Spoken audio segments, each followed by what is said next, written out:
aqui. Tem que ficar aberto, né, bicho? Hoje é lá.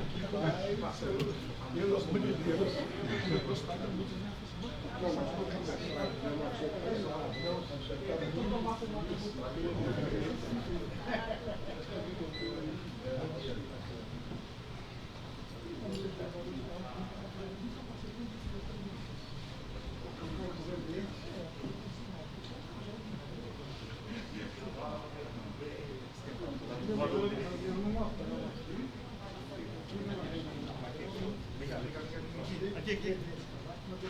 No final, você chega aqui e para, certo? No final, tu chega aqui e para. Somente isso. Entendeu, né?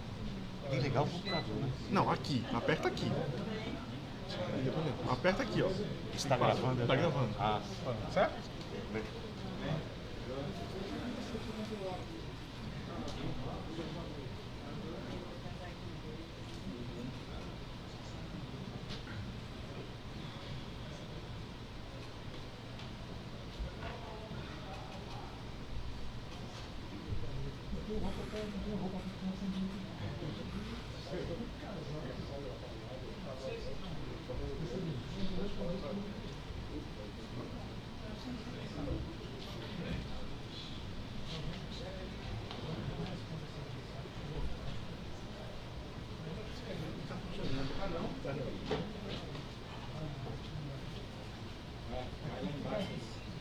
Mas foi desligado, né? Ele ligou de novo? Eu pensei que ele tinha desligado. Eu vou ter que sentar lá no canto. O microfone tá com você, Marcelo? Ah, tá aqui, né? O microfone. Vocês não querem falar primeiro, né? Eu acho que você pode falar sem. Pessoal, boa tarde. Hoje eu estou aqui representando o nosso estimado coordenador, está em Cuba. Temos a satisfação, né, de receber hoje o professor Marcelo Nobel, que é professor titular, né, do Instituto de Física Gleb Vatag da Unicamp. Tá? O Marcelo, além de ser um renomado, né, pesquisador na área de materiais magnéticos nanoestruturados, certo? Ele tem também trabalhado na divulgação da ciência, né? Especialmente nessa época, desempenha um papel fundamental, né? Uma época em que a gente tem influenciadores de Instagram, de TikTok, né? Disseminando notícias, né? Informações, na maioria das vezes incorretas. Então o Marcelo está desempenhando esse papel fundamental. Então, e é mais ou menos sobre isso, né, que ele vai falar hoje, tá? Mas para apresentar o Marcelo de forma digna, aí, né, dar o histórico do Marcelo Nobel, queria chamar os professores Sérgio Rodrigues e Fernando Machado para falar um pouco da biografia. Sérgio Machado e Fernando Machado. Sérgio Machado e Fernando Machado. Para falar do professor Marcelo Nobel. Ok. Obrigado, Marcelo. Obrigado pela disponibilidade. Na verdade, eu combinei com o Fernando que eu ia apresentar o departamento ao professor Marcelo, porque ele esteve aqui há muitos anos, só uma vez, e Fernanda, que conviveu mais com ele, vai fazer a apresentação mais detalhada. Marcelo, o que eu queria fazer é o seguinte: esse colóquio é realizado na sexta-feira, às 16 horas.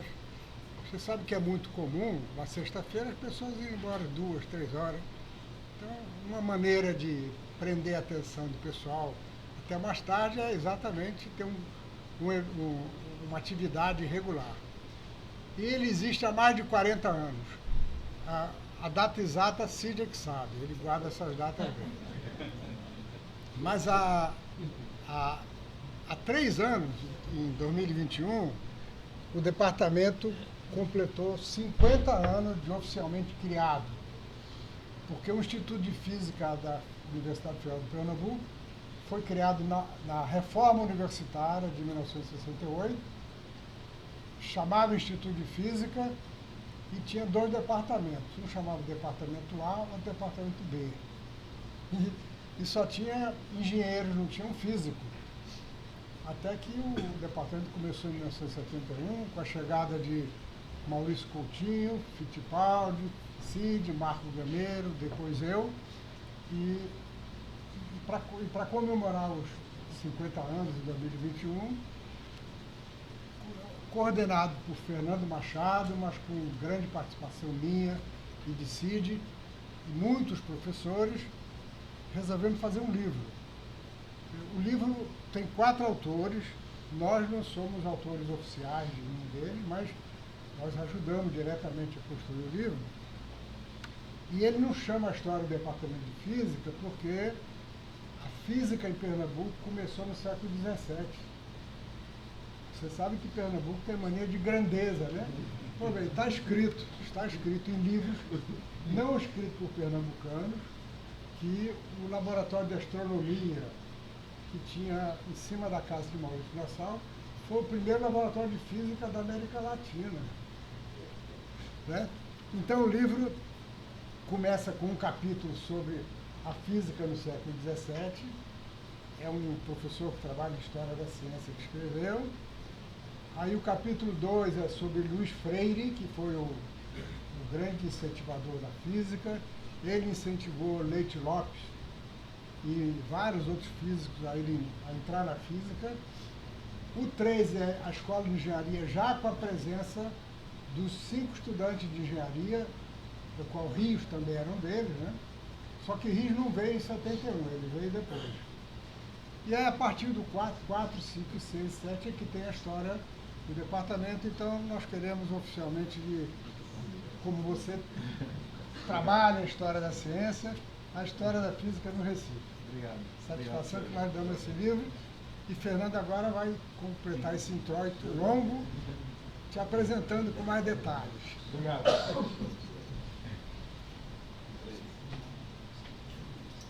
Bom, para mim é um prazer enorme, né? Uma honra ter o Marcelo aqui, né?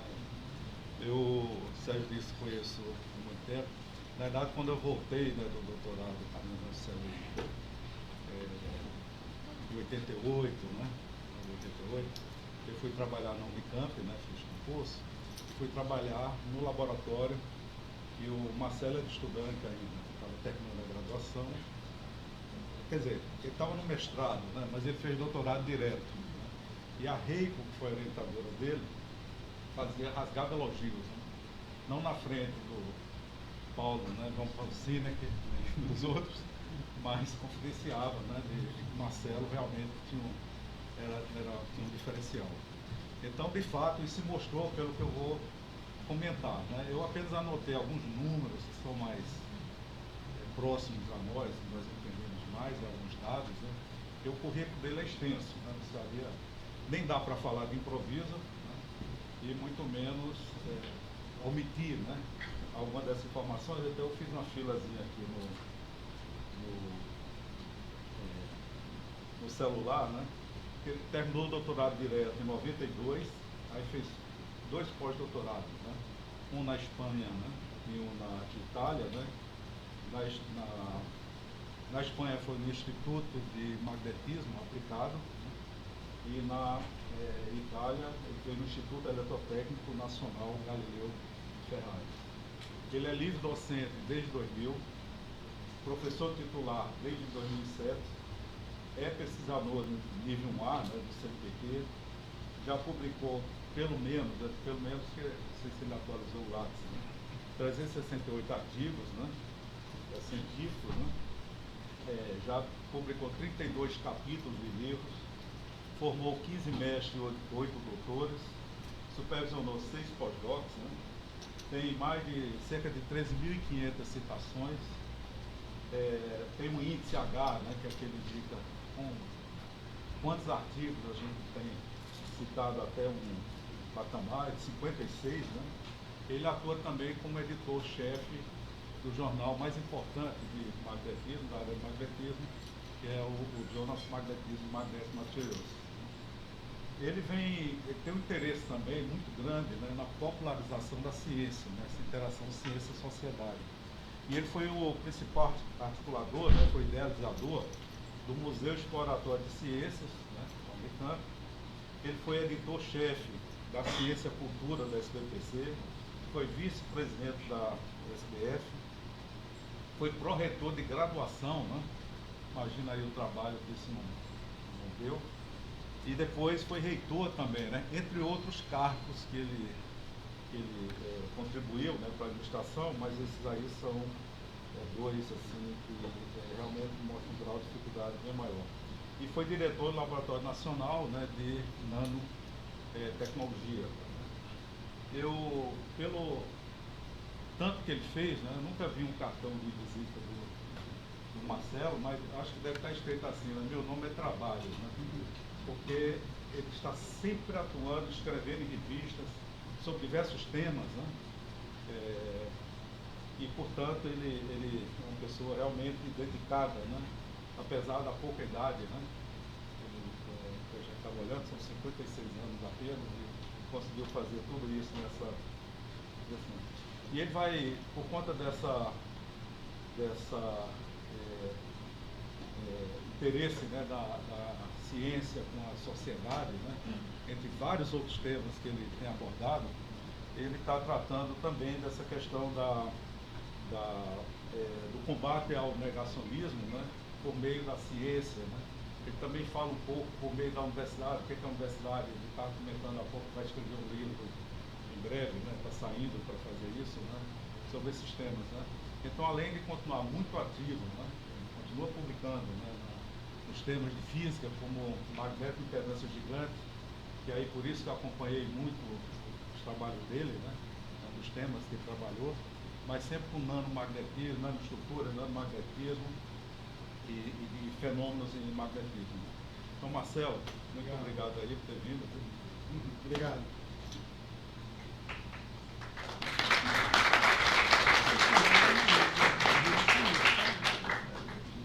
Bom, queria agradecer o...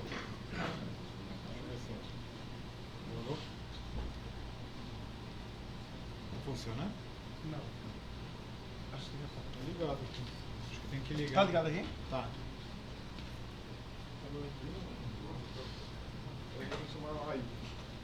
Você é especialista? Não lembro. Toda vez eu apanho. Qualquer coisa eu vou fazer. Alô, alô, alô? Agora foi, né? Não? Não. Vocês estão ouvindo? Não, ainda não. Nada.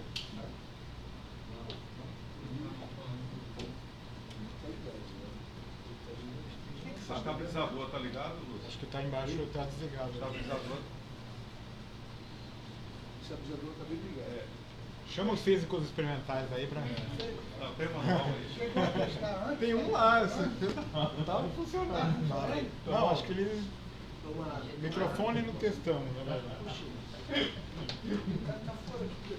Mas posso gritar aqui, precisa? A caixinha que está no seu bolso, está ligado? Tá. Aqui tá ligado. Mas está ligado no microfone, Marcelo? Tá? Tá verdinho. Tá verdinho, né? Tá. Aí você é só ligar isso, está na linha. Você não quer tentar falar Alô? direto e as pessoas são... Eu posso gritar um pouco mais.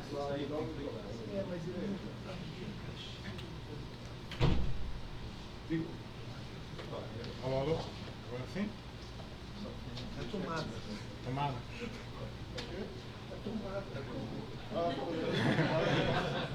Primeiro passo é ligar na tomada, é isso? Deve ser a bateria da caixinha. Não, aqui tá. É que não estava ligado na tomada. Ali em cima já ligou.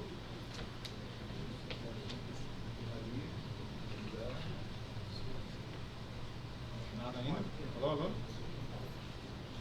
Ah, não, sabe onde é que liga? Já. Alô, alô?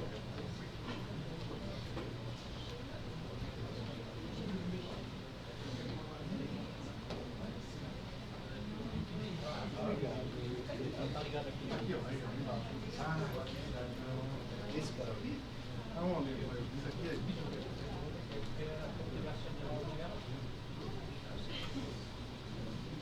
Ligou agora? Eu tirei um cara da tomada para poder ligar o estabilizador.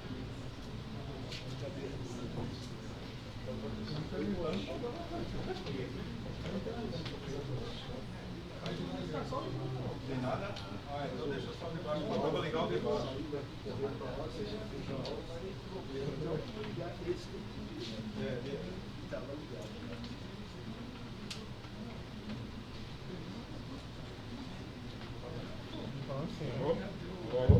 Agora sim. Opa, aí. Vamos experimentar o lúcio. Mal foi contato.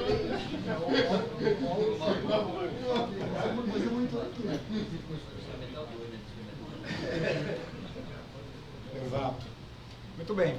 Obrigado, então, pessoal. Queria agradecer o convite, o Padrão que me convidou, que infelizmente não pôde estar aqui, os amigos aí, o Fernando e o Sérgio, e agradecer demais o convite. Faz tempo que eu não vinha, é sempre bom voltar para Recife. Eu queria, então, aqui aproveitar, eu perguntei na hora de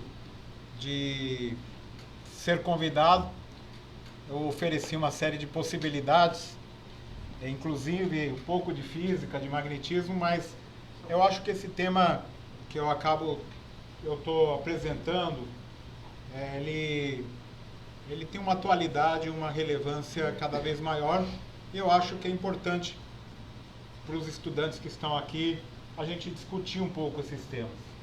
Então, ele aceitou a minha ideia aqui de falar um pouco sobre esse tema do negacionismo, a desinformação, e eu vou tentar passar um pouco para vocês um pouco da minha visão sobre esse assunto. Recentemente eu encontrei deixa eu ver se agora esse aqui está funcionando, tá? Um paper que eu achei muito interessante, né? O abstract mais... O paper aqui, o título não importa muito, né? Mas o abstract foi probably not, né? A resposta já está no abstract. E eu achei essa ideia curiosa como possibilidade de começar uma apresentação sobre esse assunto, que eu acho que é a discussão que a gente está tendo aqui. Será que a gente deveria estar falando de outra coisa que não fosse o aquecimento global? Eu acho que a gente deveria parar, na verdade, sinceramente, eu acho que a gente deveria parar tudo e estar falando sobre esse assunto. Depois eu vou mostrar algumas coisas, mas hoje eu vim de Campinas, lá está a umidade 15%, não dá pra, eu fiquei com medo que o avião não fosse sair, porque fumaça por todo lado, e esse é provavelmente, talvez não o futuro de todos aqui, mas o futuro de uma grande parte dessa sala está aí, né? E como a gente vai viver? E de fato, a gente tem um monte de assuntos ligados com esse tema da mudança climática, e nós vimos aí, né, nesse ano, que não faz muito tempo, olha, Rio de Janeiro, março de 2024, as pessoas esquecem, mas foi esse verão, a temperatura chegou a 62,3 graus, né, de sensação térmica no Rio de Janeiro. E o que choca mais é estar todo mundo feliz na praia, sem dar muita atenção ao assunto, né? E aqui nós estamos claramente vendo um fenômeno que é realmente bastante preocupante. Apesar de tudo isso, a gente tem, aqui tem o céu hoje, na verdade, ontem à noite, olha, isso aqui é 5 horas da tarde, né, 6 horas da tarde, já tudo a poeira que estava, isso aqui é o céu ali de Campinas, vocês estão vendo. Eu estou preocupado com essa questão, eu vou mencionar um pouquinho sobre isso depois, um pouco do que nós, como instituições, como universidades, estamos fazendo em relação a essa questão, que na minha opinião é quase zero, quase nada, dependendo do que a gente, ou do que a gente poderia fazer. E mesmo assim, a gente tem um movimento negando tudo isso, dizendo, olha, isso aqui é simplesmente um ciclo, é normal, a gente está vivendo um momento, né, particular aqui, com idas e vindas, flutuações, e, como vocês sabem, temos aqui os negacionistas do clima, assim como temos negacionistas de tantas outras coisas que estamos vivendo no momento atual. E é realmente bastante preocupante essa situação que a gente vive no mundo. e principalmente que a gente tem todo esse tipo de situação associada. Eu vou comentar um pouco sobre esse assunto e tentar ter uma narrativa que faça um pouco de sentido. Mas antes disso, já que o Sérgio fez aqui a propaganda do livro, eu também faço a propaganda, né, descarada do... durante a pandemia me deu um desespero, porque falei, o que a gente está fazendo de errado aqui? Porque na pandemia vocês sabem que foi o ápice, né, do negacionismo, de tudo que podia dar errado, se juntou e deu errado. Ali então, eu aproveitei, eu era reitor na época, já estava com dor de cabeça suficiente, mas o curioso é que apesar de ser reitor e ter que lidar com a questão da pandemia, sobrou tempo, porque eu não tinha que ir mais naquelas cerimônias chatas, de 3 horas, de ouvir hino nacional e tal. Sobrava tempo porque toda essa coisa da representação não tinha que fazer, porque era tudo webinário, rápido na hora, etc. Foi mais rápido. Então, juntei um pouco de textos e escrevi esse livro que chama A Ilusão da Lua, Ideias para Decifrar um Mundo por Meio da Ciência e Combater o Negacionismo. Ali eu juntei um pouco de textos que eu tinha, e a ideia, justamente, que tem da ilusão da Lua, é que tem esse fenômeno, né, que é chamado da ilusão da Lua, que é quando a Lua está no horizonte, ela parece muito maior do que ela é. E por mais que a gente sabe, né, é um fenômeno que é conhecido, chamado efeito Ponzo, é uma ilusão de ótica famosa, conhecida, mas não tem jeito. O nosso cérebro, por mais que a gente saiba que esta Lua aqui é igual a essa, parece menor. Essa aqui embaixo parece menor que essa. Não tem como o nosso cérebro, e apesar de tudo isso, a gente tem essa questão. E é isso que me motiva, né? Acho que aqui tem uma frase do Einstein interessante. A experiência mais interessante que podemos ter é o mistério, é a emoção, o misterioso, né? É a emoção fundamental que é o berço, né? Da verdadeira arte e da verdadeira ciência. Então é um pouco por aí que eu tentei colocar essas ideias sobre a beleza que é fazer ciência, que muitas vezes a gente até no dia a dia acaba esquecendo, né? E aqui tem como foi mencionado aí pelo Fernando, tem a história, né, de divulgação de ciência, de trabalhar com ciência, e eu acho que é bem interessante essa ideia aqui, que é de um psicanalista, tem um livro chamado As Crianças e os Museus. Olha que interessante isso aqui. Um número excessivo de museus modernos procura transmitir às crianças conhecimento que não despertarão o menor interesse, o menor assombro. Acho que o melhor seria estimular na criança o respeito, o assombro, únicos sentimentos capazes de gerar conhecimento sugestivo. Tal conhecimento realmente enriquece as nossas vidas porque permite transcender os limites do cotidiano. Uma experiência muito necessária se quisermos a plenitude da humanidade. Aqui que eu acho interessante, a curiosidade não é a fonte da busca do aprendizado e do saber. De fato, demasiada curiosidade é facilmente satisfeita. É o assombro, creio, que impele a pessoa a penetrar cada vez mais nos mistérios do mundo e apreciar realmente as realizações do homem. Então a gente tem aqui esse sentimento de assombrar, de poder motivar com coisas diferentes.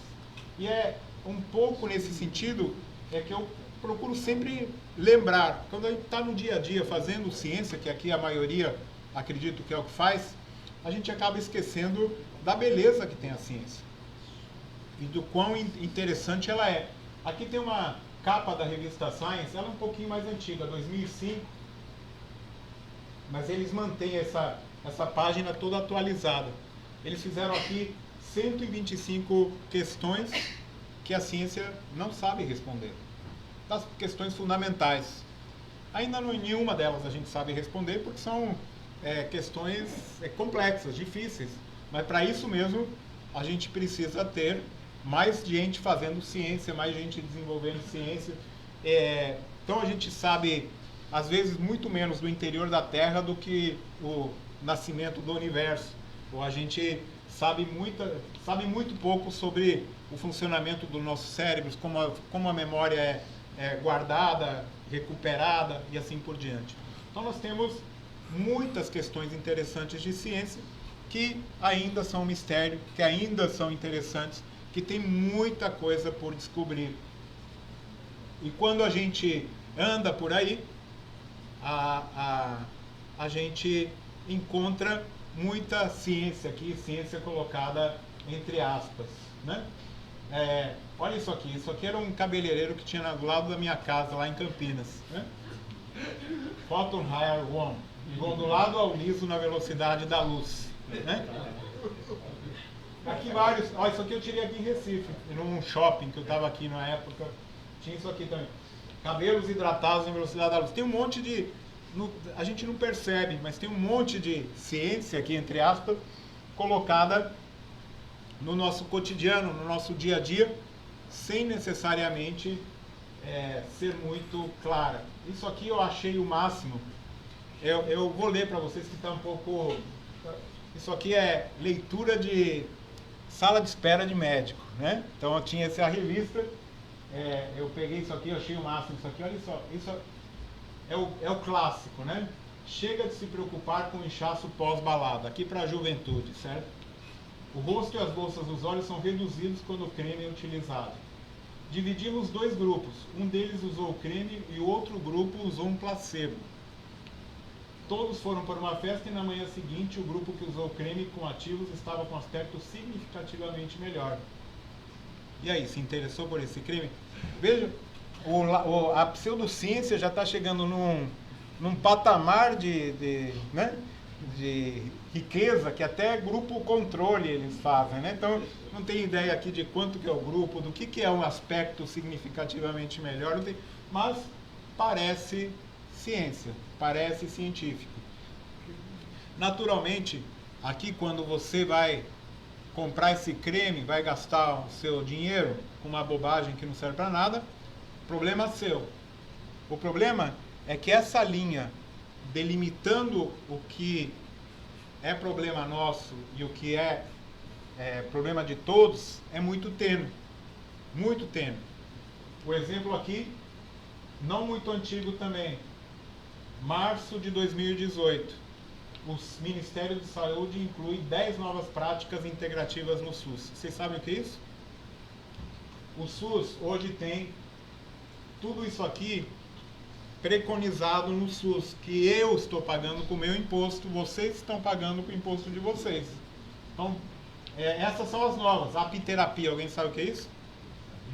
Tudo que é relacionado com a abelha. Pode ser picada de abelha, mel, uso de imposição de mãos, ozonioterapia, ficou famosa na pandemia. Não sei se vocês lembram disso.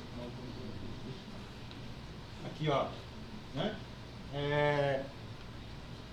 Uma série de tratamentos que não tem problema nenhum. Se alguém quer ir no médico particular fazer, que não tenha nenhuma validade científica, o problema é da pessoa que está fazendo. Mas que seja uma política pública paga com recursos públicos, é um assunto que já começa a ter dificuldades. Separei um aqui que eu gosto muito para audiências de física, né? Busca quântica na Amazon. O primeiro livro de física aparece lá na 5ª página. Não sei se vocês já fizeram esse teste. Mas aparece aqui consciência quântica, DNA milionário, quanticamente, dê um salto quântico em sua vida, você e o universo, terapia vibracional quântica, saúde quântica para animais e assim por diante. Aqui tem um trecho do livro A Cura Quântica. Cada um de nós é um campo localizado de energia e informação, com loops de realimentação cibernética interagindo com o campo não local de energia e informação. Eu sempre trago numa audiência de física para ver se alguém consegue me explicar nessa frase, mas é isso, gente. É a construção de um discurso que parece científico, mas não tem nada, né? Ali dentro não tem nada. E esse assunto, como eu já apresento essa palestra há muito tempo, o pessoal depois vai me mandando adições. Eu não resisto a colocar aqui, né? Então aqui, sal integral quântico. Não sei se vocês já viram. Não estou ganhando nada deles para fazer propaganda. Olha isso aqui, o sal que tem 27% menos sódio, restaura a energia do seu corpo, ajuda a regular a pressão arterial, ajuda no tratamento de doenças, olha, é quase milagroso. E provavelmente está fazendo sucesso porque eles lançaram o sal quântico temperado, né? Você encontra salada natalina quântica e assim por diante. Não acaba, isso aqui não tem fim, tá? Congresso Nacional de Pedagogia Quântica, água bioquântica, pulseira bioquântica, e o pior ainda está por vir, né? O último que eu adicionei foi esse aqui, que é o máximo, né? Você tem um processo judicial empacado, saiba que dá para movimentar a energia de processos usando a mesa quântica estelar. Então, esse negócio não tem limite. Né? Maquiagem quântica. E assim vai. Acupuntura quântica online. Aqui eu faço um disclaimer, né? Não estou dando ideia para ninguém, mas o curso aqui, por exemplo, ó, o nível mestrado faz em 2 semanas. Né? Para quem está fazendo mestrado aqui, né? É um negócio... Mas é isso, gente. É o mundo que a gente está vivendo. Brincadeiras quânticas para crianças e assim por diante. Bom, tudo isso aí é parte de um pacote de algo um pouco mais complexo, mais sério que a gente está vivendo, que os estudiosos na área chamam de desordens de informação. A gente está vivendo um mundo que cada vez mais a gente tem esse fenômeno onde a gente está difícil separar o que é verdade, o que não é, o que é ciência, o que não é, o que é... Então, é um assunto bastante delicado, que aqui, em inglês, eles separaram em 3 tipos, né? Misinformation, disinformation e malinformation. Aqui em português não dá para traduzir muito, mas também não é nesse tipo de... Oi? Não é porque a gente está numa era que tem muita informação, de repente é tanta informação que a sociedade colapsou. Né? Não sabe lidar com tanta informação. Tem um pouco disso, mas eu vou chegar lá. Então, olha, aqui o que eu queria separar e talvez discutir um pouquinho são esses 2 aspectos dessas desordens de informação. Uma que eu já comentei agora um pouquinho, que é a pseudociência. São crenças ou processos que se disfarçam de ciência na tentativa de reivindicar uma legitimidade que de outra forma não seriam capazes de alcançar. Como, por exemplo, a homeopatia, essas curas quânticas, né? Telecinese e outras coisas. Mas tem hoje uma força muito grande a anticiência e o negacionismo científico também, onde a gente coloca a negação da ciência como metodologia de obter conhecimento. Ou seja, na verdade não obter conhecimento, é negar a ciência para não precisar colocar recursos, para não precisar investir, para não precisar... Então, aqui tem o terraplanismo, movimento antivacinas, negação das mudanças climáticas, cloroquinismo, né, que a gente teve durante a pandemia e assim por diante. Ou seja, todo um fenômeno que está, infelizmente, crescendo justamente pela papel, na verdade, hoje um papel crucial das redes sociais. Pois não. Você prefere que a gente faça no fim ou Não, tanto faz. Tá. Com vocês. Só que a gente pode se estender um pouquinho mais, né? Tudo bem? Tudo bem. Porque senão não consigo chegar... Tem uma narrativa aqui só. Você está sistematizando algo que eu acho que não é só em mim, em quase todo mundo, vem causando um desconforto e uma preocupação grande por anos. Então, vendo que você tem já um aparato, né, conceitual e tal, eu queria perguntar a você o seguinte: a que você atribui a quantidade de... Você falou do cloroquinismo. A quantidade de médicos que eram favoráveis a isso, você atribui a quê? Que fatores? O que é que você... Qual é a sua opinião? Bom, eu vou chegar lá no final da apresentação. Tem uma série de... Eu vou chegar lá. Tá. Vou chegar lá. Não tem a ver com... Um primeiro spoiler aqui, então. Por incrível que pareça, contra a nossa própria percepção, não tem a ver com a educação. Não tem a ver com a educação. Porque claramente não tem a ver com a educação. É outro fenômeno que está à parte. Não, mas a gente chega lá. Por que uma notícia se espalha? Hoje porque temos redes sociais, tem uma possibilidade de espalhar e tem, naturalmente, fenômenos que já eram conhecidos.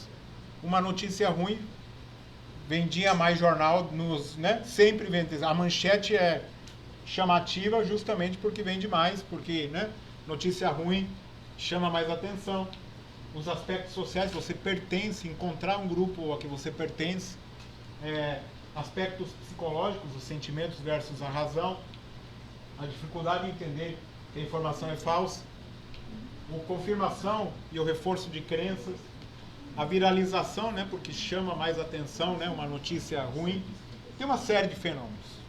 A questão é que, de uma maneira ou de outra, esse assunto está explodindo, está crescendo e piorando com as deepfakes que hoje temos em dia, com a cada vez mais difícil de entender, por exemplo, se uma notícia é verdadeira ou falsa, se um paper é verdadeiro ou falso, está muito difícil porque está cada vez mais sofisticado a metodologia e o método de fazer a própria pseudociência. Mas para saber o que não é ciência, a gente precisa saber o que é ciência. Aí o negócio complica. Se eu perguntar aqui para qualquer pessoa, falo que me dá uma definição de ciência, ninguém vai saber dar, porque é muito difícil mesmo. Eu gosto muito dessa frase, que diz o seguinte: a ciência não é uma filosofia nem um sistema de crenças. É uma combinação de operações mentais que se tornou gradativamente o hábito de pessoas educadas, uma cultura de iluminações descoberta por uma feliz reviravolta da história que levou ao modo mais efetivo de aprender sobre o mundo real já concebido. É uma maneira de entender o mundo, de entender a vida, de entender a realidade com que a gente vive. É uma definição completa? Não é, porque é difícil mesmo. É um assunto, em princípio a gente tem querer entender o mundo real, nós queremos ter algum entendimento do mundo real, realizar observações objetivas e precisas desse mundo real, desenvolver teorias que são as melhores explicações dessas observações e que, portanto, em princípio, se aproximam mais e mais da verdade. É a única maneira de ver o mundo, de enxergar o mundo? Não, não é. Não tem problema, tem várias maneiras. Tem aqui, isso aqui na área de filosofia da ciência é chamado o problema da demarcação. O que é ciência e o que não é ciência?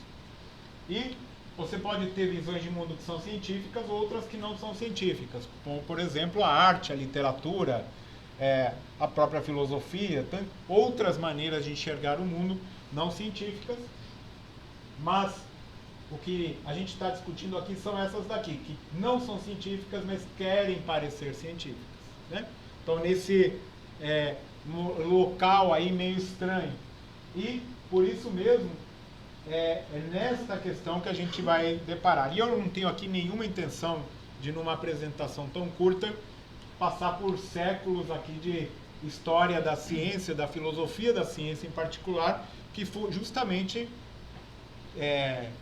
tentou fazer essa demarcação, entender o que é ciência, como funciona, e aqui a gente passa por, desde o Bacon, Galileu, que a gente estava ali falando, ou aqui depois pelo Popper, Kuhn e etc. E até hoje, na verdade, esse assunto é a fonte de pesquisa de filósofos da ciência atuais. E podíamos aqui estar falando um semestre inteiro, um ano inteiro, um curso inteiro, que não esgota o assunto. Então esse é um assunto aberto e até recentemente era considerado impossível de resolver. Teve esse filósofo da ciência, Larry Laudan, em 83, que escreveu esse paper chamado The Myth of the Demarcation Problem, que ele afirma e prova, ou aparentemente prova, que não tem solução para o problema da demarcação. Eu recomendo muito, quem gosta desse assunto, lê esse livro aqui do Lee McIntyre, um livro recente que chama A Atitude Científica. E ele diz assim, olha, já que esse problema não tem solução, pelo menos vamos tentar aproximar essa solução e entender o que é a ciência baseado na atitude. E ele diz o seguinte, resumo do livro: O que distingue a ciência é que ela se importa com as evidências e está disposta a mudar as suas teorias com base na evidência. Ali agora, no laboratório do Sérgio, estão fazendo uma medida. Se der errado e não deu o que ele previa na teoria, ele vai ter que voltar atrás e falar, ó, sinto muito, vou ter que pensar tudo de novo. E não simplesmente falar assim, olha, isso aqui é do jeito que eu penso. Esse cara é muito interessante, ele foi num congresso de terraplanistas. Ele assistiu lá o congresso, 2 dias de congresso, escolheu o cara que ele achou mais esperto, foi lá tomar uma cerveja com o cara, aí perguntou para ele, falou e tal, e falou assim, que evidência precisaria ter para você deixar de ser terraplanista? Aí o cara pensou uns 5 minutos e falou assim, nenhuma. Eu acredito que a Terra é plana. Então, aí é a separação. Falou, esse cara não é científico. Ele crê em alguma coisa. Eu sempre costumo brincar aqui nessa parte, porque eu, por exemplo, acredito, eu sou crente também. Eu acredito que o meu time de futebol é o melhor time do mundo, né? Apesar de todas as evidências em contrário, porque meu time de futebol é o Guarani de Campinas, que hoje está no último lugar da 2ª divisão, certo? Então, é isso. Mas eu acredito que ele é o melhor do mundo. Não tem, o que eu vou fazer? A minha dúvida é a seguinte, eu acho que tem gente no meio, tipo, que é simplesmente desonesto apenas. Tem de tudo, Desonesto, assim, ele sabe o que é o correto, mas é desonesto porque ele está se dando bem naquele meio, seja financeiramente, seja por mídia, alguma coisa, entendeu? Tem de tudo, tem de tudo.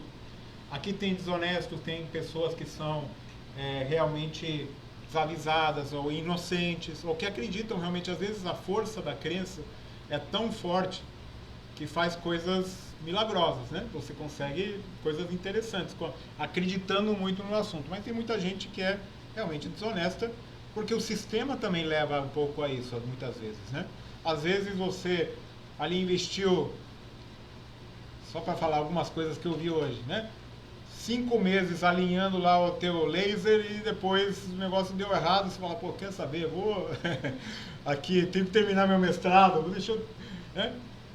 Tem isso, né? Não tem, o sistema também tem essas questões, é difícil. Mas tem um pouco de tudo. Deixa eu pular essa parte que ela é... Então aqui, como eu já disse, temos a ciência, tem coisas que não são ciência, mas também não querem ser, não tem problema nenhum, não tem, faz parte, é importante para o mundo ter essas outras visões. Mas uma coisa que a gente acredita é a ciência. E por que eu estou batendo tanto na tecla nessa questão? Porque as pessoas ainda respeitam a ciência e a tecnologia. Vejam que no Brasil, aqui tem uma comparação da percepção pública da ciência em 2013. Aqui tem o chamado Eurobarômetro, que em toda a Europa fazem essa mesma pergunta para toda a Europa e muda de país para país. A Estônia, aqui no caso, era a que mais acreditava em ciência, indo aqui para a República Tcheca. Ou, em outros países, o Brasil está em primeiro lugar, ó. Mais de 80% das pessoas acreditam na força e importância da ciência e tecnologia, quando você faz uma pesquisa de percepção pública da ciência. Na Europa, essa visão tem se deteriorado. Em 2021, 52% das pessoas achavam que os benefícios da ciência superam os riscos. Na Europa, no Eurobarômetro, 2021, 50%. Apenas 1 a cada 2 pessoas acreditam que a ciência é positiva. Esse número era de 61% 20 anos atrás, ou 30 anos atrás. Não tem aí uma questão de avanço tecnológico, não se respeita, você perguntar Tem um pouco essa pergunta, ela tem uma propriedade, vamos dizer, a sociedade avançar e consumir mais, etc., é um problema internacional. Mas não tem, porque eu acho que eu tenho aqui o dado dos Estados Unidos. Nos Estados Unidos, eles fazem essa mesma pesquisa desde 1979. Lá não mudou nada. Na Europa tem esse movimento um pouco mais anti-ciência, mais consolidado, ou mais de grupos, né, e alguns fenômenos que também aconteceram. Teve ali o caso de Chernobyl, teve outros casos que, né, levaram... Vejam que esse número da Europa é 30% menor do que nos Estados Unidos. 30% menor que os Estados Unidos. O que significa isso? Para o pessoal... Aqui na audiência temos alguém que foi ministro da Ciência e Tecnologia, então ele sabe bem. Se você não tem o apoio da população, você não vai ter recursos para a ciência vai ser o último, né, dinheiro que sobrar lá, ou seja, não tem força política para continuar investindo. Então, é isso, e pior, vocês sabem também, esse é um discurso cada vez mais da extrema-direita, que está com um discurso anticientífico que está crescendo imensamente, principalmente na Europa. Então nós temos aqui um problema claro, até para não falar em outros, de investimento. Quem vai pôr dinheiro no CERN se não tiver, né, apoio popular, apoio dos políticos, da ciência de uma maneira geral? Então nós temos aqui uma situação, olha aqui, ó, a figura dos Estados Unidos desde 1979, ó, verde é positiva, visão positiva. Você vê que não muda muito. O problema é que quando você cutuca um pouco mais a fundo, você vê que a situação nos Estados Unidos não está tão boa como parece. Olha, 60% dos americanos acreditam em percepção extrasensorial, 40% acham que a astrologia é científica. Então, quando você faz uma pesquisa de percepção pública da ciência, tem essas nuances que são difíceis às vezes de pegar. Que você, 50% das pessoas praticamente diz que os humanos não evoluíram de outras espécies animais e assim por diante. Então você tem uma situação bastante delicada entre o que as pessoas acham que é ciência e o que não é. Então essa situação é bastante complexa. No Brasil, nós temos poucas pesquisas na área da pseudociência. É preocupante. Essa daqui, por exemplo, é inacreditável, 2020. 7% dos brasileiros acham que a Terra é plana. 7%, gente, parece pouco, mas são 11 milhões de pessoas. Deu até matéria aqui na physics.org. 11 milhões de pessoas, não é pouca gente. E aqui tem aí, ó, né, um monte de dados bastante preocupantes. É um assunto que é pouco estudado, tem pouquíssima gente estudando isso no país, e é realmente algo que a gente deveria se preocupar mais. Eu vou dar um exemplo que eu acho interessante, que justamente estavam comentando aí da época da cloroquina. Agora vem um pouco a resposta ao que você tinha perguntado, né? Essa história é incrível. A medicina, não sei se vocês sabem, esse livro também é bastante nojento, mas bastante interessante. A medicina se baseou nessa teoria chamada dos humores, teoria humoral, por milênios, do século IV a.C. até o século XVII.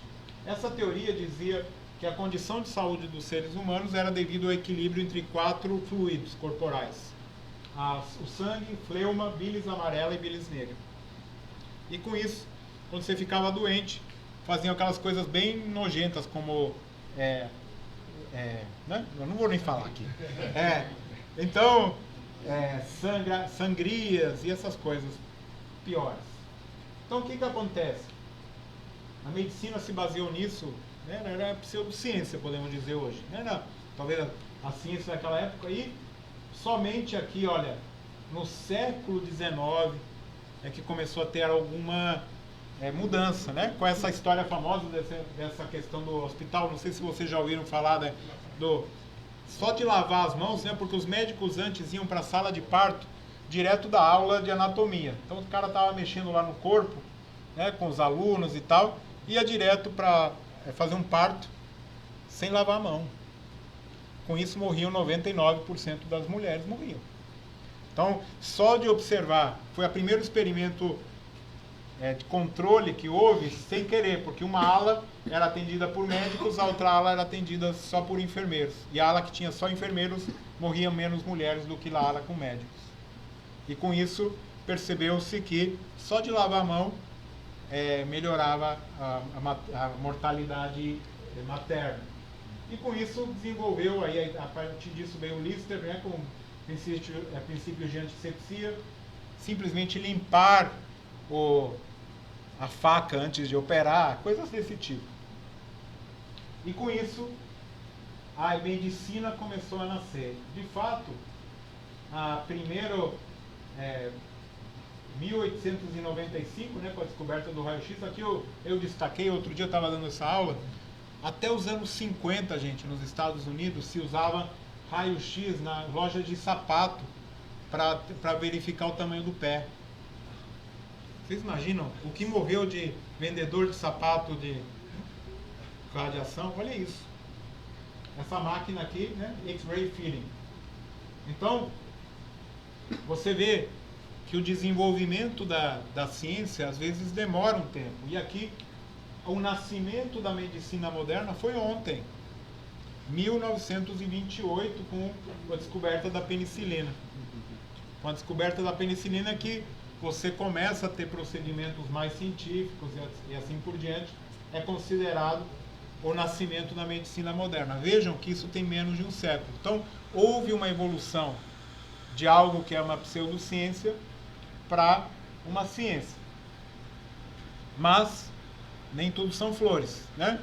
Parece que na pandemia agora a gente está revertendo, né, o quadro. Às vezes parecia que a gente estava indo de ciência para pseudociência. A gente teve toda essa questão do chamado tratamento precoce, fake news, movimento anti-vacinas que cresceu muito na pandemia, com todo esse movimento, né, que teve contra as vacinas da Covid, e uma série de fake news que apareciam praticamente todo dia, claramente colocadas por grupos de opinião com uma agenda muito clara e com a possibilidade de ter aí um controle específico sobre uma questão mais do que nada ideológica.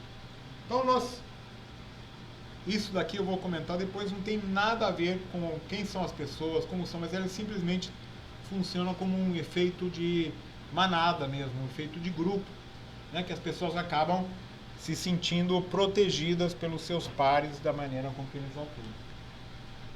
8 pontos importantes. Aqui eu não vou entrar em detalhe, né, que vocês todos sabem muito bem disso. Algumas que eu vou só explicar.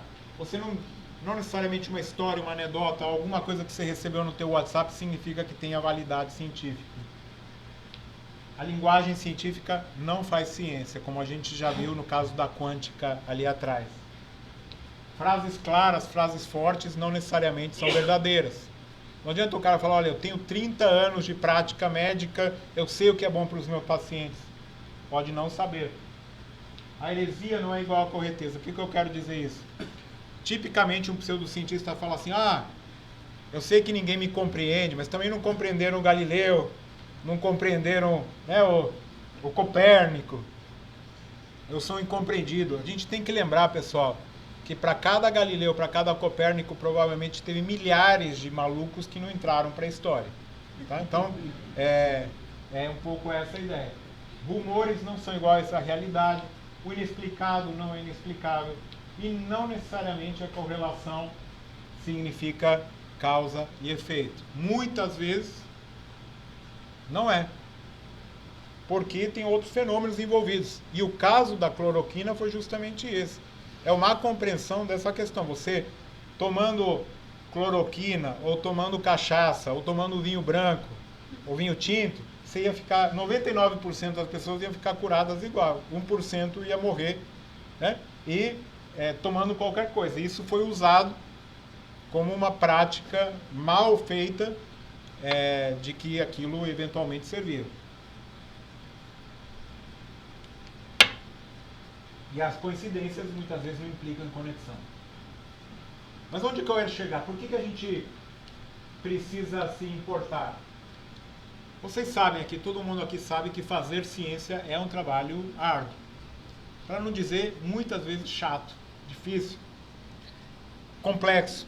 A gente tem que estar o tempo todo checando erros, imprecisões, assunções implícitas, armadilhas devido a seu próprio viés e expectativas. E muitas vezes elas são inconscientes. Aqui eu gosto de dar um exemplo muito interessante. Eu trabalho na área de magnetismo e uma vez eu fui parar numa exame de qualificação de mestrado de uma aluna da química que estava usando água magnetizada para ver se melhorava as plantas ou não, né? Aí mostrava os resultados claríssimos que a água magnetizada funcionava. A planta ficava maior, né? Era claro. Tirou foto de uma, tirou foto de outra, tinha um procedimento. Eu falei, então deixa eu ir lá ver o teu laboratório. Aí eu fui lá, inconscientemente, ou conscientemente, eu acho que foi porque ela ficou tão surpresa, ela colocou uma na luz e a outra não, né? Então, sem querer, a luz batia em uma mais do que na outra, e ela atribuía a água. Ela ficou tão chocada naquele momento que eu acho que ela foi algo inconsciente que ela fez. E acontece, né? Uma planta de cada. Tinha uma série de plantas ali, mas umas estavam claramente num lugar diferente do outro. E muitas vezes é o que perguntaram, podia ser má fé? Podia, mas podia ser também algo que inconscientemente acaba passando, é parte do ser humano. É mais fácil ignorar todas as checagens, todo o trabalho, o balanço, o trabalho chato. É mais fácil acreditar nas coisas sem crítica. Pois não? Como é que se magnetiza a água? Então. Boa pergunta. Ela colocava lá, ficava lá no magneto, sei lá, por uma noite. Era uma coisa assim desse tipo. É mais fácil acreditar nas coisas sem críticas.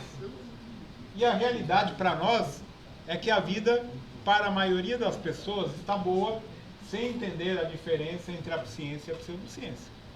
Quem tem que se preocupar com isso somos nós e tentar mostrar por que a vida é diferente.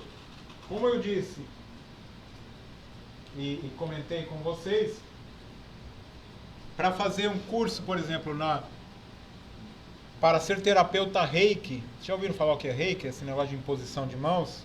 Que a energia do universo passa pela sua mão para curar as pessoas.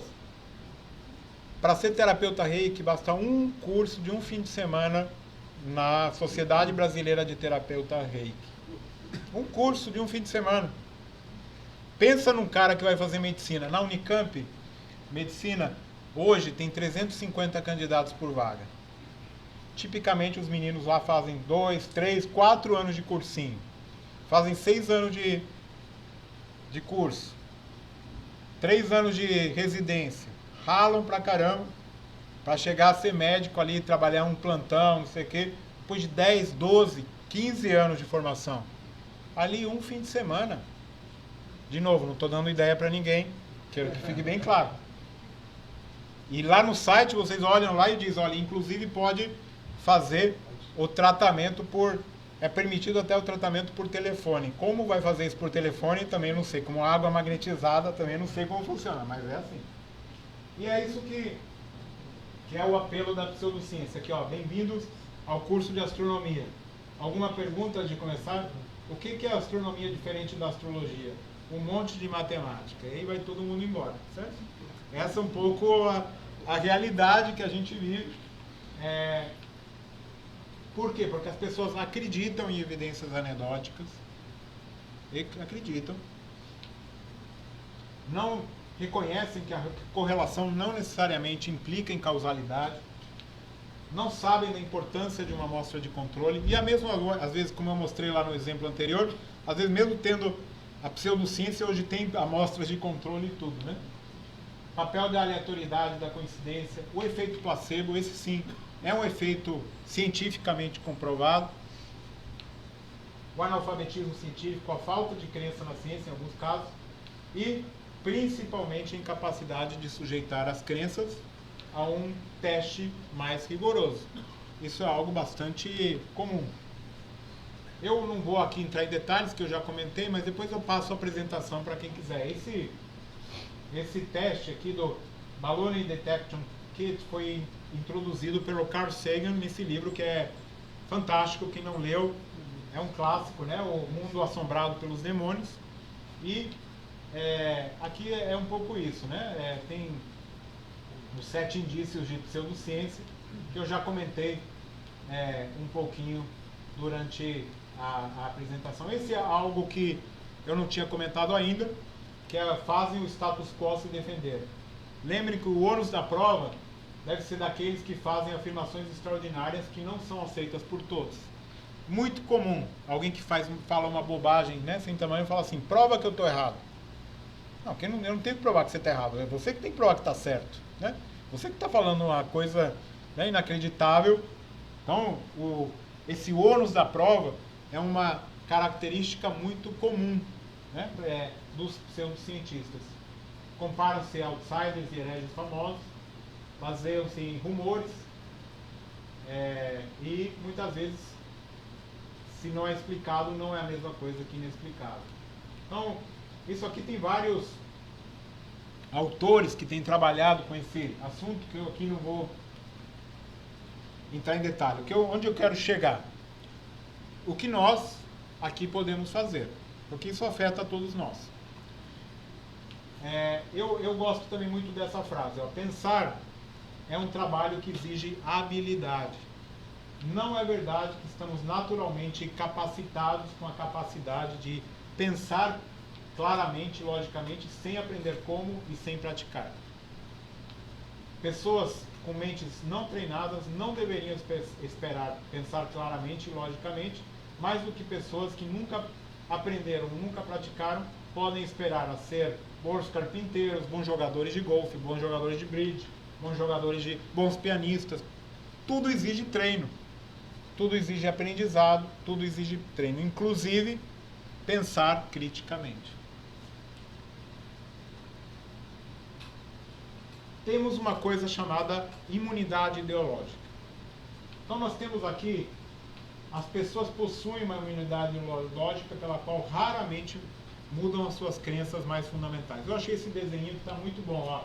Tem aqui o que é o chamado uma crença, o core belief, né? Uma crença lá dentro, que está protegida pela tradição, pela família, pela religião, pelas experiências, pela personalidade. Está super, hiper protegida, que não adianta, não vai mudar, é muito difícil de mudar essas crenças muito fortes. Aqui ele compara com uma crença meio fraca, que seria, sei lá, eu não gosto de ervilha. Aqui nesse caso, tá bom, não gosto de ervilha, mas talvez comendo de outra maneira pode mudar de opinião. Mas outra, que é uma crença muito entranhada aqui, né? Deus criou os Velociraptors. Essa aqui, ela é difícil de mudar. Praticamente impossível, digamos. Então, esse é um assunto que é muito interessante. Tem uma correlação negativa. Muitas vezes até as pessoas mais educadas são as que têm mais argumentos e conseguem argumentar mais para dar voltas e acreditar ainda mais naquela crença. Então, muitas vezes tem essa coisa bastante peculiar. O que podemos fazer e devemos fazer, na minha opinião, é a educação geral e a promoção de uma mente aberta. Mas não uma mente completamente aberta, né? Então, aqui o Randy diz assim, tem uma diferença importante entre ter uma cabeça aberta e ter um buraco na sua cabeça de onde seu cérebro está caindo, certo? Então, não é a mesma coisa, tá? Simplesmente você está aberto ao pensamento crítico. Ao pensamento crítico, que é entender o problema, explorar as suas fronteiras, questionar as hipóteses, imaginar novas perspectivas, identificar as fraquezas, justificar a solução, saber das limitações, refletir em alternativas, ou seja, pensar numa questão de um ponto de vista mais global, mais amplo, mais direto. O que nós devemos fazer? Pensar e iniciar devagar.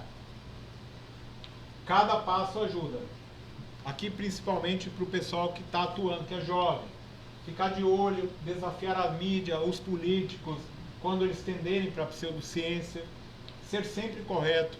Nunca exagerar numa afirmação, né? Porque a gente é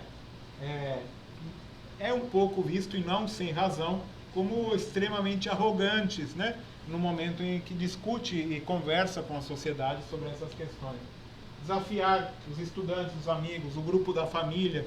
Alguém mandou uma bobagem sem tamanho no grupo da família. Educadamente você pode, né, contestar. Escrever cartas, artigos, quando for desafiado.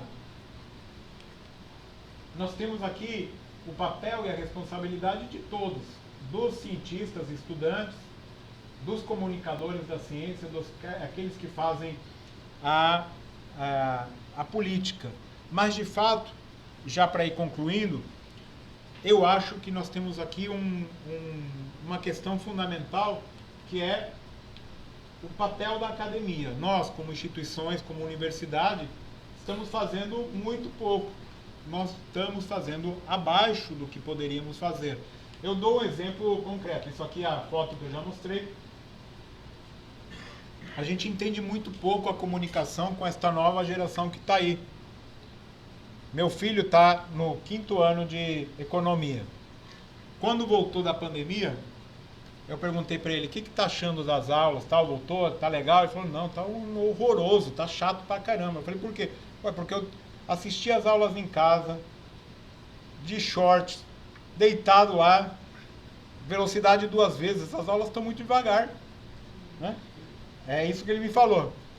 E de fato, agora o pessoal do UCLA fez um estudo sobre realmente os estudantes aprendem praticamente igual assistindo o vídeo em 2 vezes, velocidade 2 vezes. Não tem diferença nenhuma. Fizeram ali e a gente entende pouco. Por que isso acontece? Olha esse outro fenômeno aqui que é curiosíssimo. Já ouviram falar sobre Gong Bang? Chama Estude Comigo. Talvez o pessoal mais jovem conheça. Conhece? Já, né? Estude Comigo. É um negócio incrivelmente chato e inacreditável para nós de outra geração. Tem vídeos ali, começou na Coreia, de 3 horas, 3 horas, 5 horas. O cara se filma estudando, sem fazer nada. Ele está lá estudando, abre o livro, abre o iPad, está lá estudando 3 horas seguidas. Sem falar. Sem falar. Tem milhões de seguidores, milhões de seguidores, milhões.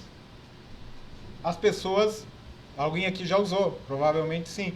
Na pandemia isso não virou febre porque você tinha uma companhia para estudar junto, não se sabe bem qual o motivo, mas você tinha aí como uma pessoa para estudar junto, para controlar que você não se distraísse, etc. Isso virou febre. Tem centenas de páginas de estudo comigo e nós aqui na academia nem sabemos do assunto, nem nos preocupamos em entender a comunicação com esta geração que a gente está ensinando. Então aqui, ó, exemplo da Estude Comigo. Ela passa 3 horas fazendo isso, né? E teve não sei quantos milhões de visualizações aqui. Esse menino estava comentando para o Sérgio hoje, ganhou 22 milhões de dólares. É o canal de vídeo mais assistido do YouTube. Sabe o que ele faz? Abre brinquedos na frente da câmera. Unwrapping Toys.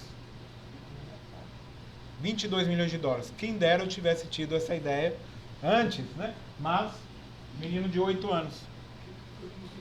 Ele pega um brinquedo, vai na loja, compra e ele abre na frente da câmera. O brinquedo mostra o que tem dentro do pacote. Ganhou 22 milhões de dólares fazendo isso. Então, é isso. Essa é a comunicação que a gente está vivendo nos nossos dias. Temos aqui alguns casos de sucesso. Não é que as pessoas não gostem de ciência. Ó, nós temos alguns professores, eu fiquei bastante impactado aqui. Professor de matemática com 2,5 milhões de inscritos. Algum pessoal aí também mais jovem deve conhecer, né? O Noslen, ele é de gramática, de português, ele tem 5 milhões hoje em dia. Ou seja, não é o conteúdo, não é o tema que está errado. Na minha opinião, aqui sou bastante direto, nós estamos fazendo a comunicação errada. Nós estamos fazendo, aqui ó, coloquei Unicamp, 39 mil inscritos, Federal de Pernambuco, no canal do YouTube, 25 mil inscritos. Quantos passaram por aqui? Quanta gente depende? Aqui ó, Federal Rural, 20 mil. A USP, que é a maior do Brasil, cadê? USP, 361 mil inscritos. Compara, ó, teve uma menina aqui, ó, Bruna Vieira, nem sei quem é, mas ela foi fazer um tour em Stanford. O tour em Stanford tem mais de 2 milhões de visualizações. Como é possível?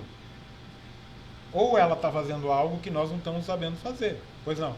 Esses números de milhões são confirmados? São? Cientificamente. Não tem jeito, aí são confirmados mesmo. Esse professor, essa pessoa, milhões mesmo? Milhões. E acessa a si mesmo para poder fazer publicidade. Só para aproveitar o gancho, eu costumava fazer a provocação para vários colegas que aquele canal Manual do Mundo, do Iberê Tenório, né? Que faz serviço muito bom, eles adoram. Muito bom, é excelente. Eu fico pensando como é possível que um cara, na garagem da casa dele, faça um serviço de divulgação científica melhor que todas as universidades públicas brasileiras somadas. Exato. Não, aqui tem um coisa exemplo. muito errado com as universidades brasileiras. Ó, aqui ó, o Átila. Ó, eu fui dar uma entrevista, eu pus meu caso aqui, porque eu fui dar uma entrevista num canal que chama Ciência Sem Fim. O pessoal mais jovem também deve conhecer. Meu entrevista, que eu não dei nada de diferente do que eu estou acostumado a falar, no TV Unicamp, talvez atingiu 100 pessoas, aqui foi visto por 53 mil pessoas, eu não sei o que. Então, atinge. E tem uma maneira de ver. Então aqui, o Átila na pandemia cresceu. Tem muita gente tentando fazer coisas legais. Mas ó, todas iniciativas de pessoas físicas. Aonde estão as instituições aqui que poderiam apoiar? Não é pelo tema, não é pelo assunto que a gente sabe que tem, é interessante, é porque nós estamos vivendo numa caixa de cristal e nós estamos percebendo a importância da comunicação neste momento que a gente está vivendo na história. Bom, é isso, gente. Queria terminar aqui. Eu tentei, ó, meu filho aqui quando nasceu, eu tentei falar para física, mas ele foi para economia, certo? Mas não deu muito certo. Acho que foi cedo demais. Mas é isso, pessoal. Obrigado.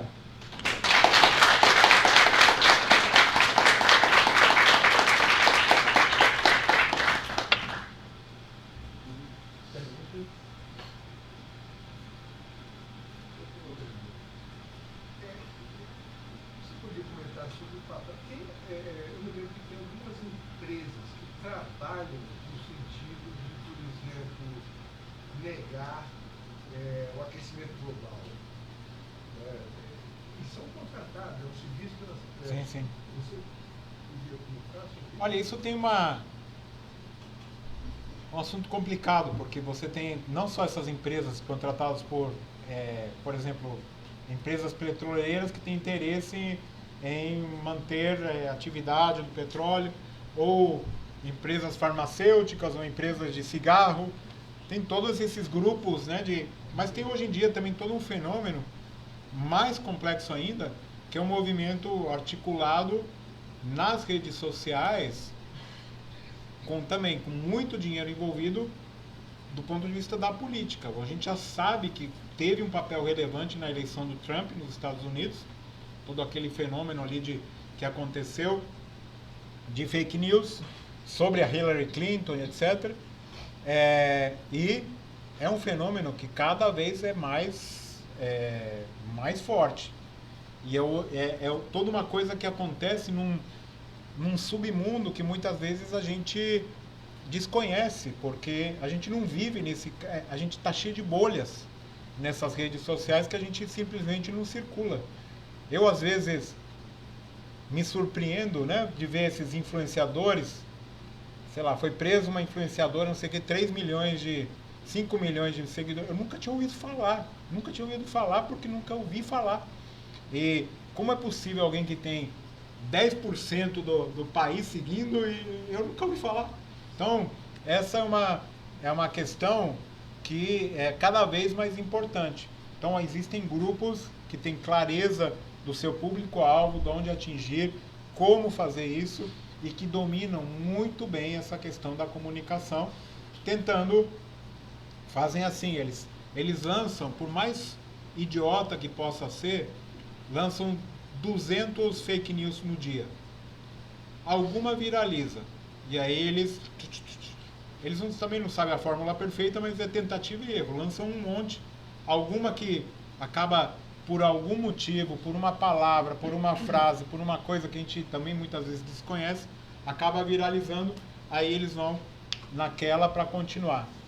Tem toda uma indústria por trás, grupos de interesse muito claros que vão desde financeiro, político, e que as duas coisas naturalmente se misturam, é inseparável. E nós, aqui na nossa área científica, a gente vai fazendo esse trabalho de formiguinha, aqui não tem nada articulado, nada pensado, sequer acordamos para o problema. Vejam que nós somos um lugar onde a gente deveria estar pensando sobre as questões do futuro. Que universidade no país dá um curso geral, para lembrar do tema que eu comecei, sobre aquecimento global, para todo mundo que está aqui deveria sair pelo menos discutindo ou ter ouvido alguma coisa importante sobre o aquecimento global? Ninguém. Nós não fazemos curso, nós não falamos disso, nós não estamos dando a mínima importância para um assunto que é o futuro, simplesmente tudo. Marcelo, o seu seminário foi bastante esclarecedor porque estruturou um pouco várias coisas que estavam fragmentadas, né, que a gente vinha percebendo e captando no ar. Eu vou tocar agora num aspecto que eu acho que é concorrente a esse, que foi que vem acontecendo paralelamente e que, por um lado, desonera um pouco essa questão de estarmos fazendo tudo errado. A gente está fazendo um monte de coisa errada mesmo. Mas eu acho que tem um outro aspecto e eu queria ouvir seu comentário sobre isso. Não sei, eu estou aqui na universidade há uns 16, talvez, anos. E já essa pequena janela de tempo deu para perceber uma modificação muito grande em como se comunicar com os alunos, especialmente no grupo básico, mas o que eu percebi foi uma diferença também na cognição dos alunos, no modo como eles conseguem ou não conseguem absorver aquele conteúdo, na capacidade que eles têm de prestar atenção em algo por mais do que alguns minutos, né? E me parece que isso é um fator que concorre e se adiciona a todos esses que você falou, né?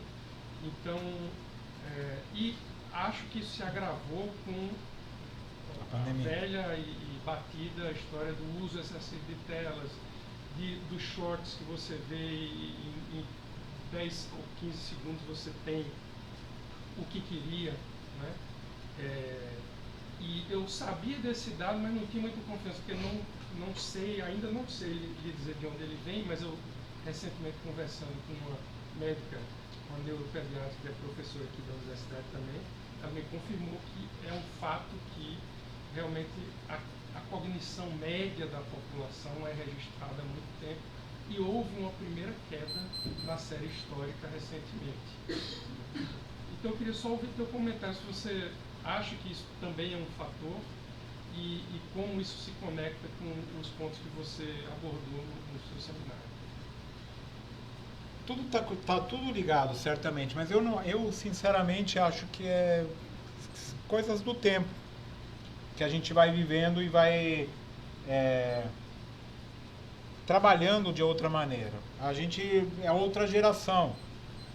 Para quem é mais antigo, a televisão, já falando no século XX, né? A televisão já era um choque, né? Falando, não, ninguém vai mais no cinema, ninguém vai mais ler, ninguém... Teve todo, né? Você pega os trabalhos daquela área, era todo mundo achando que ia morrer a leitura. E não morreu. Acaba tendo tem um ajuste aí.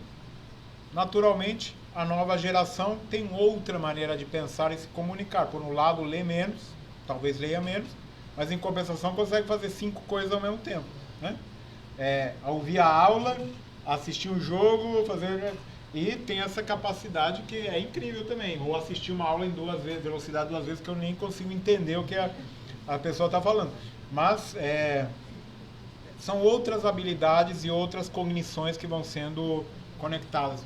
Eu, sinceramente, aqui nesta questão toda que eu trouxe aqui, eu não acho que a questão em particular, a educação ou a questão da cognição. Eu acho que é uma característica do nosso tempo, dessa excesso de informação que leva à desinformação, e excesso de desinformação vindo de qualquer fonte, que não tem um crivo, não tem uma curadoria, não tem não passa por nenhum filtro.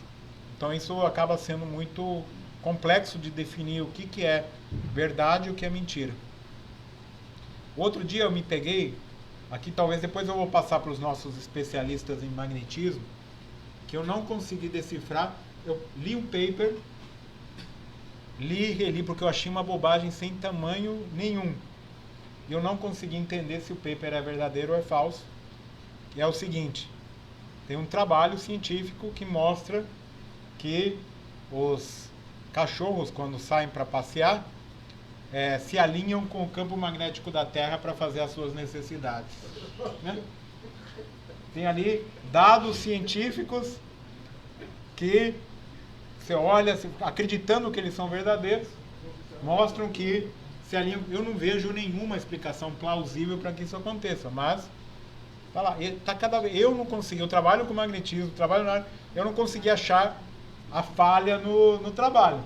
Então, cada vez está mais elaborado, digamos assim, essa diferença entre fake news, verdade, mentira, pseudociência, ciência, é tudo muito nebuloso, até para quem é especialista em alguma certa área. Então, imagina para público de maneira geral. Então, é complexo. Você é Editinho. Parabéns pela apresentação. É excelente de poder ter acesso a esse conteúdo. E o senhor começou falando que achava que não estava ligado à questão educacional em si. Então, eu acho que o senhor deu uma breve explicação agora na resposta ao professor. Então, seria mais essa questão da falta da curadoria das informações. Não. A questão é uma mistura de muitos fatores. Veja, o que eu quero dizer é que nós, como cientistas, ou na academia de maneira geral, a gente ainda acredita muito num modelo que está ultrapassado de comunicação da ciência, que é o chamado modelo de déficit, onde as pessoas, o público é visto como uma cabeça vazia, que você tá lá, coloca conteúdo, conhecimento, vai enchendo, quando tiver conteúdo, conhecer bastante de ciência, pronto, essa pessoa vai estar alfabetizada cientificamente, vai imediatamente apoiar a ciência, ter atitudes científicas. Não é verdade. Simplesmente não é verdade. Nós vimos aqui o caso dos médicos aí em profusão. Não é verdade. Então, o que acaba acontecendo? Eu tenho muita gente, todo mundo aqui deve ter isso, né? Que gente com mestrado, doutorado, pós-doutorado, que sei lá, aqui eu não vou fazer juízo de valor, mas acredito em homeopatia. Tá bom. Não é questão da quantidade de estudo que você teve ou de quantidade de informação que você tem. São outros fatores que têm a ver com crenças, com a tua vivência familiar, com evidências anedóticas, com todos esses fatores que eu tentei ir colocando, que levam a uma atitude e percepção perante a ciência muito mais complexa do que linear, como a gente tende a assumir que é só a educação que vai ser suficiente. Não é. Então tem todos esses outros fenômenos sociais que são os que moldam as pessoas. E por isso mesmo, eu ainda acredito que a única maneira de trabalhar e discutir essa questão é esse trabalho de formiguinha mesmo, de promover o pensamento crítico. Se conseguíssemos isso, já estava bom. Veja, um detalhe. Nós estamos falando tanto, que agora saiu a pesquisa de percepção pública da ciência, que aqui o CGE tem feito ao longo dos anos. Mesmo depois da pandemia, onde a gente ouvia falar da Fiocruz, do Instituto Butantan todos os dias, perguntou para a população brasileira, cite uma instituição que faz pesquisa no Brasil. Menos de 20% sabe citar um nome. Não estou falando conteúdo, não estou falando... menos de 20%, um quinto da população sequer só sabe falar, ou seja, 4/5 não sabe dizer nenhuma instituição que faz ciência no país. Ou seja, nem o fato de mostrar que a gente faz ciência, não estou querendo nem chegar no passo de mostrar a ciência, mas só de saber que faz ciência. Nem isso a gente está conseguindo passar, muito menos ainda citar um cientista brasileiro. Aí então é quase...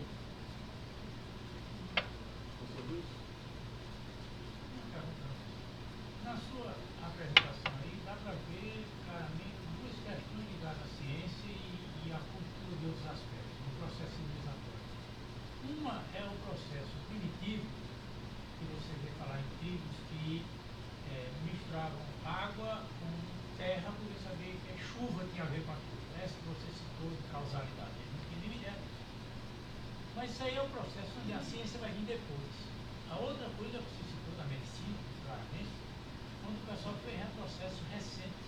Eles não tinham os conhecimentos sobre os subnovos, etc. Por evoluindo, existem os 4 elementos, a gente trouxe mais elementos, e aí é um retrocesso. Essa é que é a questão que devia ser a mais profunda. Então, aí que eu quero chegar. Porque a da evolução, da mentalidade mágica, de fazer um ritual com um pajé, etc., para depois chegar em ciência, é perfeitamente tolerável em grupos humanos primitivos.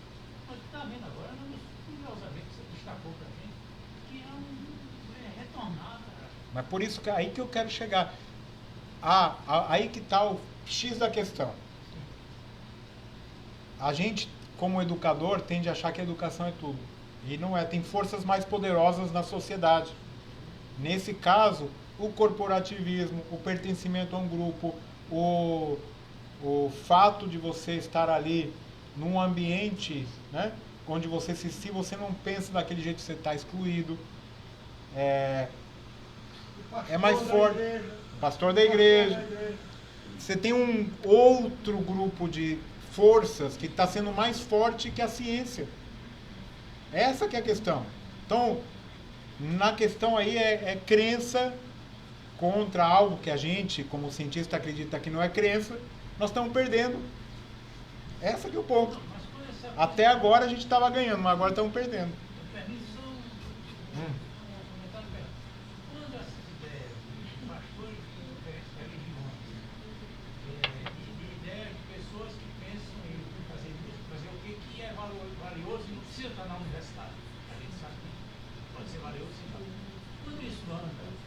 Pela sociedade, quando isso vem bater contra o científico, aí é que é o questão. Isso. Mas é por isso que a minha preocupação principal aqui do lado pessimista é que ninguém tá prestando atenção nisso. Nós estamos levando paulada após paulada, esses dados de percepção pública da ciência estão diminuindo. Está havendo um movimento anti-ciência e nós aqui continuamos na nossa torre de marfim fazendo o nosso trabalho como se nada tivesse acontecido. É esse meu recado principal. Olha, vamos acordar que nós temos que atuar também. É um pouco por aí. É isso aí.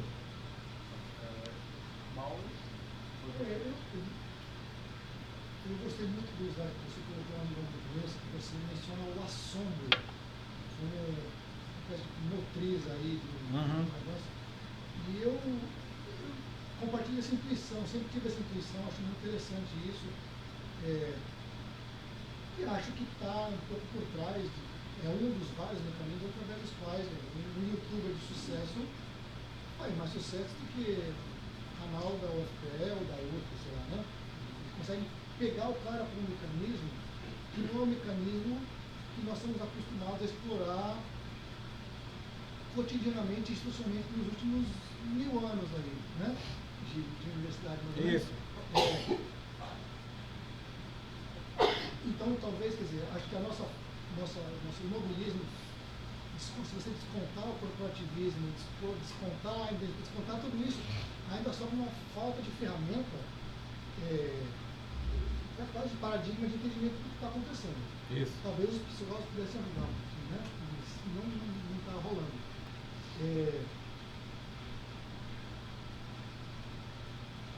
Se a gente passa um paralelo com o que aconteceu no jornalismo, né?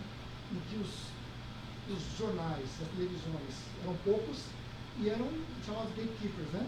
Que deixa passar a informação ou não e controlavam, digamos, a amplitude do discurso. Isso acabou, qualquer tiozão do WhatsApp manda uma mensagem que pode ganhar da Folha de São Paulo ou qualquer jornal, então é uma perda de poder. A perda de poder, a mesma coisa está acontecendo conosco, Então, simultaneamente uma falta de ferramenta para lidar, numa situação que a gente perde poder de fazer o que a gente sempre fez. A minha pergunta é, mesmo no cenário menos catastrófico que você está pintando aí, que nos preocupássemos, como que a gente poderia pensar em começar a sair dessa? Entendi. Olha, em primeiro lugar, eu acho que as instituições têm um grande papel. Você pega em qualquer universidade do Brasil e do mundo. Não vou falar do mundo, porque tem outros fenômenos que acontecem em outros lugares que aqui não tem. Por exemplo, universidades privadas sempre precisaram se preocupar muito fortemente com a comunicação, principalmente com a propaganda, para atrair estudantes. Então eles dominam muito bem esse lado. E nos Estados Unidos em particular, as universidades, você sabe, têm associadas com toda a parte de esportes, todo um outro aspecto que também tem um lado que é curioso, mas é socialmente mais atrativo para uma população mais geral, e que eles dominam essa questão de comunicação muito bem. Muito bem. Aqui no Brasil nós nunca precisamos nos preocupar com isso. Nas universidades públicas tem estudante suficiente, não tem nenhum problema de atrair. Então, nunca houve uma preocupação. Então, em primeiro lugar, eu acho que as universidades deveriam colocar... Eu até escrevi um artigo sobre o assunto. A comunicação como quarto pilar. Ensino, pesquisa, extensão, tinha que vir como quarto pilar a comunicação. Com a sociedade e interna também, porque a interna também nós falamos bastante. Então, a comunicação efetiva, em primeiro lugar, como um dos pilares da universidade. As agências de fomento também deveriam pensar nisso. A comunicação é parte da nossa pesquisa e deveria estar colocada dentro dos projetos de pesquisa também, recursos para fazer uma boa comunicação, para fazer uma parceria. Quem impede uma universidade fazer a parceria com o Iberê, que você mencionou? Quem impede? Ninguém. Simplesmente que não tem dinheiro do CNPq para fazer isso, né? Então, e individualmente, nós, como estudantes, pesquisadores, deveríamos ser treinados para isso também.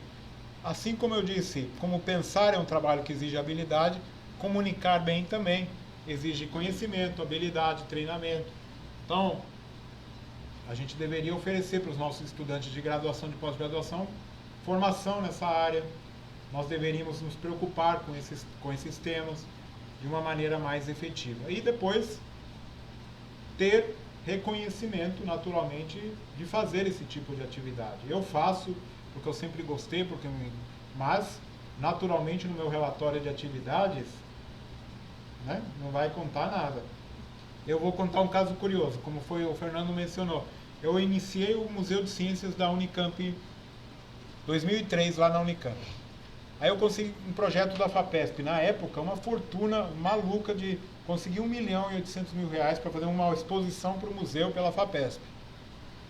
Fiz a exposição, durou ali uns anos, vieram 300 mil jovens na exposição durante esses anos. Fiz o relatório final, eu tinha publicado um trabalho. Aí eu referi, o relator lá, revisor, falou assim, muito bem, relatório aprovado, publicou um paper.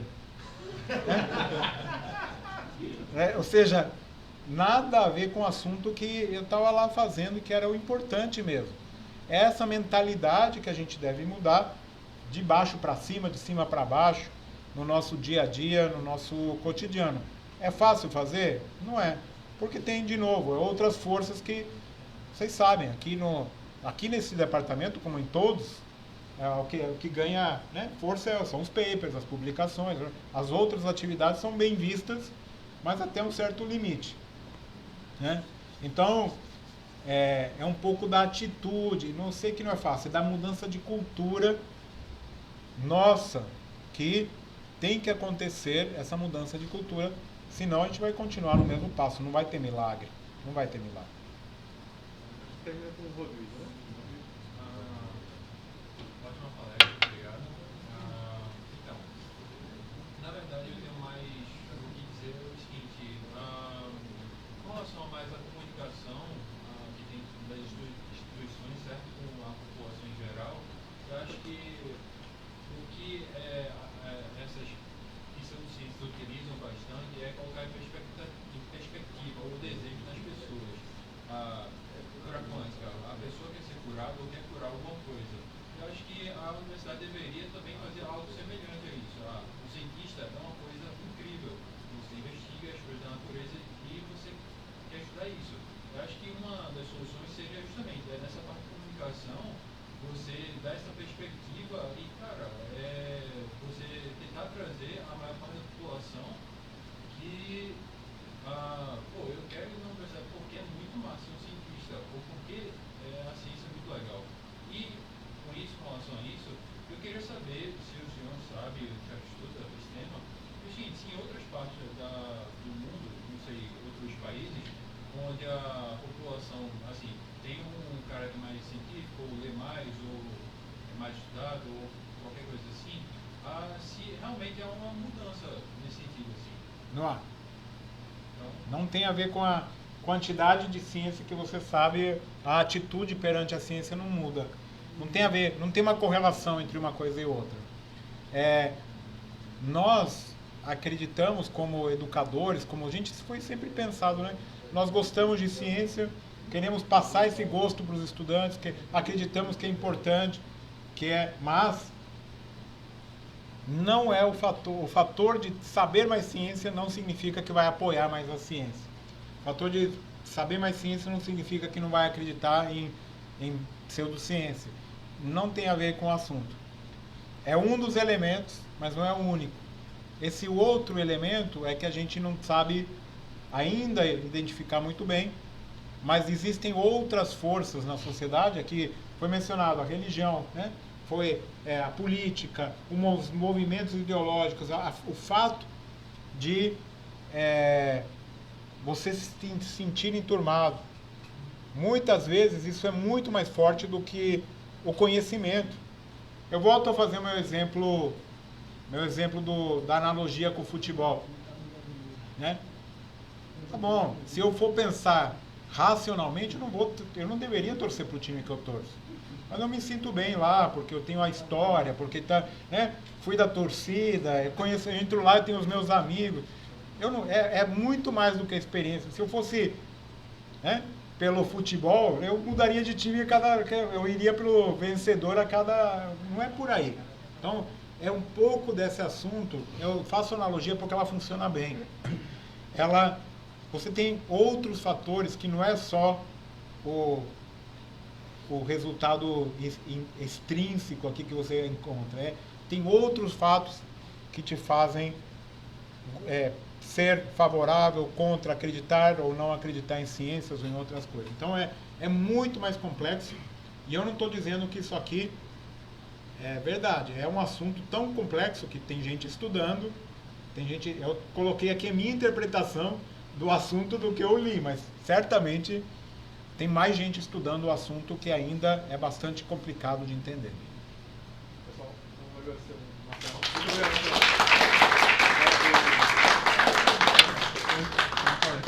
Obrigado.